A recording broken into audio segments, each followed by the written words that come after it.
আপনার বক্তব্য হবে আগে দিয়েছে স্মৃতির বন্ধন রক্ষা করার জন্য, এখন আমরা দিচ্ছি বৈদেশিক মুদ্রা অর্জন করার জন্য। আমি আপনাকে স্পষ্ট বলতে চাই, নবীর ইজ্জতের বিনিময়ে কোন একখানা বৈদেশিক মুদ্রা আমাদের চাই না, চাই না, চাই না।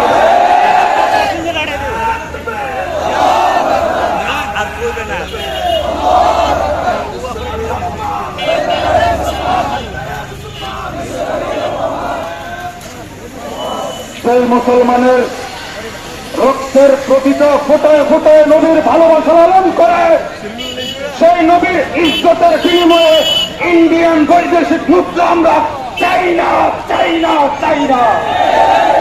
অতি সত্বর ভারতের দূতাবাসকে ডেকে এনে আপনারা এর একটা যথাযথ বিহিত করেন, অন্যথায় এই বিক্ষুব্ধ তৌহিদি জনতা সেই ভারত দূতাবাস অভিমুখে লং মার্চ ঘোষণা করবে, লং মার্চ ঘোষণা করবে।